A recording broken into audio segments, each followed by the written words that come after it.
Hey guys, welcome back to another video. This is Love After Lockup / Life After Lockup, the final straw, which I think is the finale. Is this season really done? Is season 2 really done? Okay, this is season 2, episode 51. First of all, y'all, we finished our first week of quarantining. I put some makeup on just to make myself feel like I was going somewhere, but I'm not going nowhere, okay? It's been really cloudy over here this past week, so it has been kind of hard because like no sunlight has been coming in, so it's been like dreary. So it's been pretty rough, but I mean, a lot of people we're all going through it, and people are going through like a lot right now. So I just want to like lift up everybody. If y'all are going through anything, like let me know in the comments below so we can like just stick together and figure all this out, because this is I'm pretty sure we're all experiencing being quarantined for the first time. Nobody has experience in this, okay? So like I said last video, I love you guys. Let me know what's been going on, and yeah, hopefully this video finds you and entertains you for a little while and keeps your mind off of everything right now. Yeah, I love you guys, and let's get started with this video, okay? So first off, we got Angela and Tony. It is the day of the wedding, okay? And last video we saw that Tony was up in the club, okay? Tony was up in the club with Tommy, and I already forgot his best man's name. But they were in there, and Tony was getting arrested by some women, okay, up in there. And Tommy snitched on him and sent him the videos and whatnot, sent Angela the videos and whatnot. And Angela came in there ready to fight, okay? And she took Tony out of there. So she feels bad this morning for some reason. She said, maybe I overreacted with Tony. Maybe I overreacted, Tony, I'm sorry. Tony, I'm sorry. I can't wait to get married, whatever. And Tony tells us, he's like, look, I can do whatever I want because Angela will forgive me. And that's why we get married, okay? Angela goes back to her room. I guess they're in separate rooms because, don't want to see each other before the wedding. And so Angela goes to her room, and she's getting her makeup done. And we see Donna Faye and Brenda there. Donna Faye, her sister, and her friend Brenda. And Donna Faye is like, girl, stop this foolishness. Just don't go through with this. This is a mess. And Angela's like, girl, I can't, it's too late. I'm about to get married, so, whatever. And Donna Faye's like, are you sure? Are you sure you want to do this foolishness? And Angela's like, girl, whatever. I just want a wedding, so it's fine. Okay, I said, you know what, Angela, they're trying to give you an out. They're trying to give you an out, girl, but Angela's like, I done spent all this money already for this wedding. Somebody getting married, okay? So she goes through with it. The next scene, we see her and Tony getting married, and Tony wrote his own vows. He up in there lying in his vows. I said, oh my gosh. Tommy is there. The camera keeps like zooming in on Tommy, and Tommy is in there like, he got his little shades on, like he probably shed a little tear. I feel so bad for Tommy. Tommy loves Angela for some reason. And she don't appreciate Tommy, okay? She was up there with Tony. I feel the same way as Tommy. Like, you missing out on a good thing with Tommy, okay? Tony is out here doing whatever he wants to, and Tommy is just there for you and going on these escapades trying to find Tony with you, okay? So I really feel bad for Tommy. So they exchange their vows or whatever. Then Angela like tells us in the confessional, like right after they get married, like, this is for all of you hussies and all of you Insta girls. He's married. I'm married now. What's up? I said, girl, what are you doing? What are you doing? Okay, stop it. Anyway, so then they go to the reception, okay? At the reception, we see Tommy. Tommy says, look, I want to say something. So we like, Tommy, go ahead and speak that truth, boo, okay? Tommy says, look, I am happy for y'all. Go ahead and live y'all life the best way y'all want to live y'all life, okay?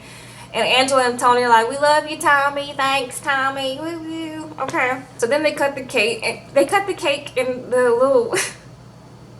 the two people on the cake are like her and Tony dressed up in like, prison attire, and she's like dragging him out of prison. I said, you know what? This can't be real life. It really can't. So they all seem like Tony and Angela seem like they're happy. They were like walking on the beach. And then they put the 48 hours later on the screen. And I'm like, oh Lord. We already know what happened. Just based on his track record, we already know what's going to happen. During the confessional, during Angela's confessional, they're trying to like continue the interview with her. And then she's on the phone like this, like, and they're like, girl, what are you doing? Can we finish the interview? She's like, hold up. And she's has Tony's SIM card in her phone, and she's going through all the messages. And, surprise, surprise, this man's laid up with one of the ladies of the night in a hotel. And so she calls him, and, they're just hollering at each other on the phone. She's like, you think I'm stupid? You think I'm stupid? You think I'm one of these stupid girls out here? Okay, you think I'm stupid? I said, you know what? Cancel the show. Cancel it, okay? So she's like, look, I can't finish the interview with you guys. I gotta go. So she goes home. Next scene, she goes home and she's changing the locks. She's like, look, I can't do it no more with Tony. I know he has an addiction, but he needs to get up out of my house. And she tells us that thankfully she didn't file the marriage certificate yet. So does that mean that like they don't have to get a divorce because it's not legal? They're not legally binded yet. Is that how it works? Or so I guess she's done. They're not technically married. So she can just kick him out and not have to deal with the repercussions, just feel embarrassed after all of this foolishness, but at least she doesn't have to go through the divorce process and all that, okay? Because it was 48 hours after the wedding day. I said, wow, Tony, just... Okay, so I guess since this was the finale, they gave us like an update on what's been going on. So Angela officially kicked him out, and he has been living in a hotel. So that ends the saga with Angela and Tony, y'all. Were y'all surprised at the ending, or is anybody surprised at the ending? No? Okay. That's exactly what I thought. So then we get to Andrea and Lamar. So last episode we saw that they went into the mountains to go and talk about their problems, and they came to an understanding that okay, we're gonna let the family vote on where we live, Utah or LA, okay?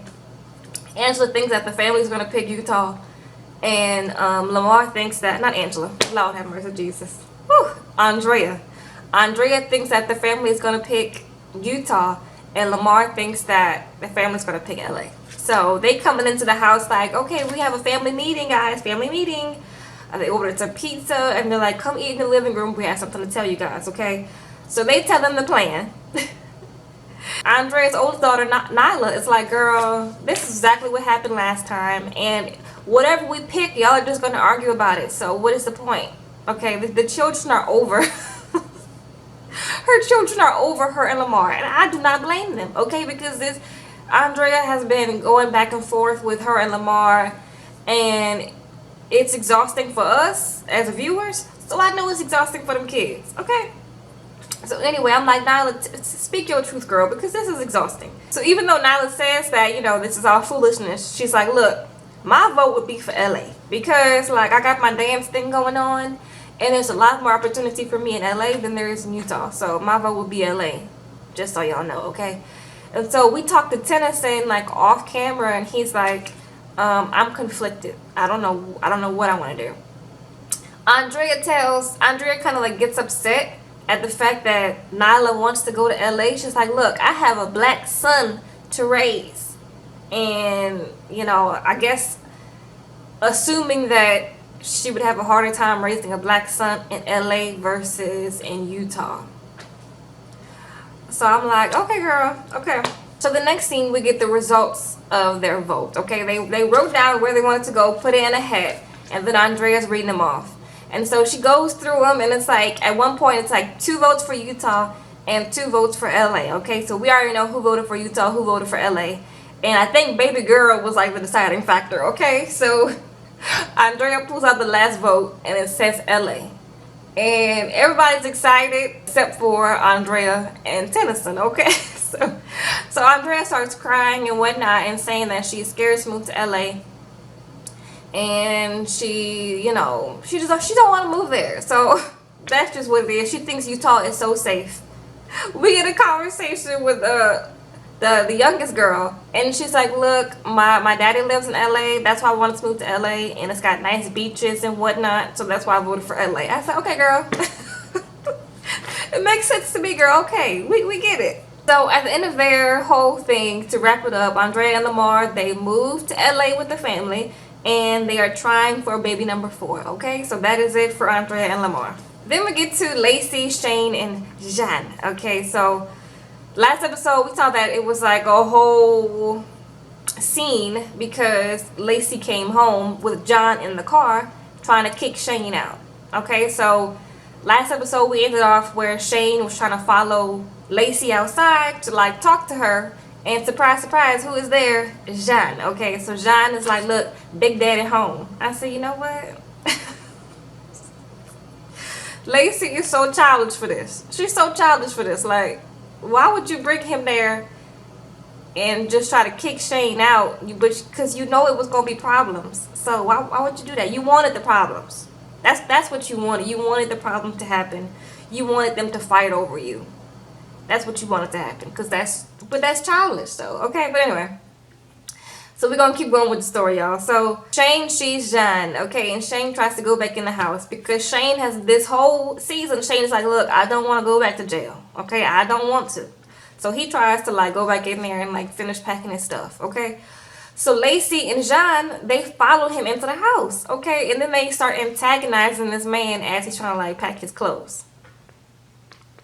I was like, y'all are ridiculous, really. But anyway, so him and Jean keep having like a back and forth, And then Shane's like, look, Shane is telling Jean that like, I'm more of a man than you'll ever be. And Jean is like, look, you were sitting around the house for 6 months with no job, okay? And then Shane is like, look, we all can't sell drugs like you did, boo-boo. That's how you make money, okay? And so Jean is like, look, that's my past, okay? Don't try to bring up my past to hurt me. And Shane was like, look, that just happened. That just happened like a couple weeks ago, okay? I hollered, y'all. I was like, it really was like a couple weeks ago. That's really not your past.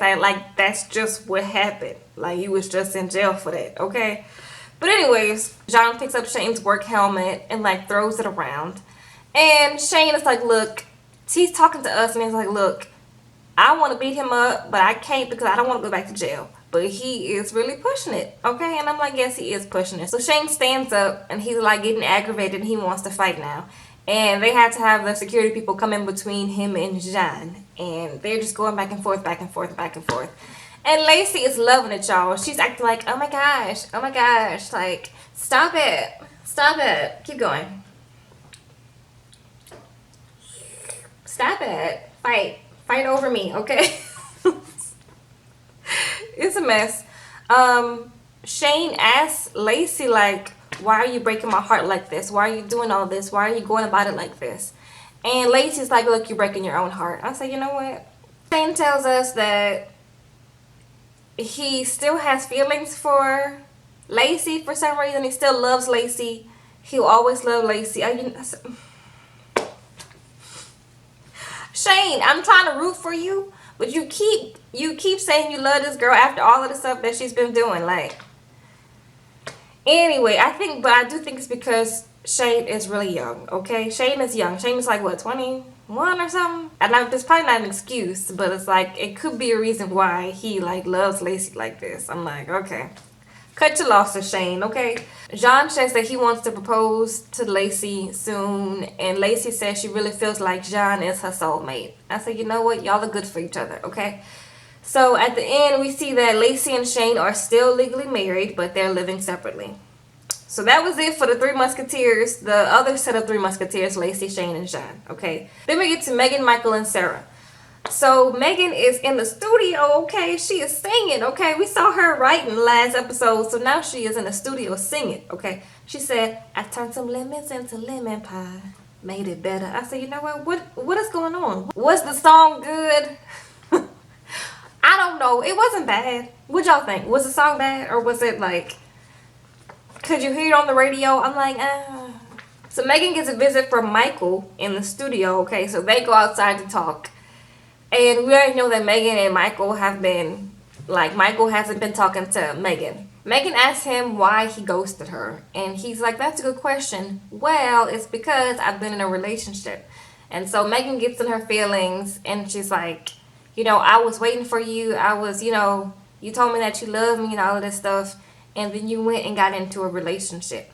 And Michael was like, but you told me to tell you, and face to face, if something never changed between us. And Megan was like, yeah, you're supposed to tell me before you got in a relationship with somebody. Like, how long have you been in a relationship with this woman? And Michael was trying to play it off like him and Maria haven't been talking, okay? So, Megan says that she is done. Michael says that he still wants to be best friends with her, but he is in love with Maria, okay? And Megan is like, look, keep your friendship, keep all of that, like, I don't want to see you no more, okay? So, that's that on that. So, the next scene, we see Michael with Maria in Miami, okay? And he says he doesn't want to tell Maria about seeing Megan. And we get a one-on-one with Maria, and she's like, look, I trust Michael. I have his passcode. I have all of the stuff. And we're like, are you serious? Like, are you serious? But anyway, girl. Then we cut to Sarah, and Sarah's saying that she's done with Michael because, that whole situation with Maria in New York and Maria trying to fight her and stuff like that. And she says that, she says it really affected her girls, them not being able to say bye to their dad and him just leaving like that, leaving New York without talking to them at all. So she said she was done at that point. But we see her take a pregnancy test because we know her and Michael had, did what they did or whatever whenever he was there in New York. And so she takes a pregnancy test. And so they leave us on a cliffhanger. We don't know if the girl is pregnant or not. But so at the end of it, to wrap it all up, Megan says she is focusing on her music, okay? Then we cut to Michael is living with Maria in Miami now. And they look like they're happy. Okay? Sarah and Michael are still legally married. They didn't update us on whether Sarah was pregnant or not. So they're going to leave us on a cliffhanger, okay? Until the next season, probably. So anyway, we get to Marcelino and Brittany. Brittany found out this episode that the judge denied her request to unseal the documents to find out about her kids' adoption. Her first two kids' adoption that she had when she was really young. With some man who took advantage of her, okay? So Brittany's upset about it. Marcelino reads the papers and he tries to figure out like why the judge denied it. And it said the judge had checked a box that said abuse/neglect. And so he asked Brittany why they checked that box to like deny her. And the judge basically was saying that she was on drugs, okay? She spelled it out because the kids were there. That's why it was considered abuse at that time, because that's what she was on. So, which makes sense, but it really sucks that, Brittany's gonna really have to fight like this to see her kids. And her kids, Marcelino mentions the fact that her kids are getting older now, so maybe they might question like who their mom is and like try to find her as well. So that could like help her, but it's gonna be an uphill battle. So the next scene we see Brittany and Marcelino. They have like a gender reveal party for their baby. And both of their moms are there, which is very cute. One is rooting for a girl, one is rooting for a boy. And they find out they're having a boy. So that was sweet that they're having a boy. Congratulations to them. And they're still awaiting their baby boy. So that was Marcelino and Brittany. Then we get to the last couple, Traci and Clint. Okay, this was pretty sad. This was really sad. Traci still wants to go to rehab this episode, so they head to Texas to take her to a rehab in Texas. You can tell Traci is scared, but she's kind of at her wit's end. She's like, look, I want some help. Like, she's kind of looking back at everything, and she realizes that she needs help, and she needs to go to rehab. But she, of course, is scared because in rehab, she's going to have to deal with a lot of things. So Clint's mom calls and she tries to like give Traci some reassurance, like, hey, we all want this for you, we're all rooting for you, we want you to be a part of our family, but we do want you to get help or whatever. And so you could tell that meant a lot to Traci, that she at least has a family that is behind her and that wants her to, get better for all of them. So the next scene, they make it to rehab. We find out that Traci checked out 24 hours later after she checked into rehab. But the good thing, when they wrapped up their whole storyline, they said that Traci, she returned back to rehab and she finished the 45-day rehab program. So hopefully she's doing better. I don't exactly know if this one rehab will be a cure-all for her, but at least it's a journey that she could be on to help herself and to get better. And hopefully that is happening, because I think we all want better for Traci. We've all seen her throughout this season struggle, and Clint really never gave up on her because he loves her, so that support system probably really helped her. But yeah, hopefully we all wish the best for Traci, and hopefully she finds happiness throughout this process. Okay, so that was it for Traci and Clint, and that was it for this season, y'all. Did y'all think this finale was pretty good? How did it measure up for y'all? Let me know what y'all thought of it in the comments below. If there's anything else y'all want me to know, let me know in the comments. I love y'all. I hope y'all are staying safe. Hopefully we all get some toilet paper soon, because the great toilet paper outage of 2020 is real. Okay, y'all. But anyways, I love you guys. I will see y'all in the next one. Bye.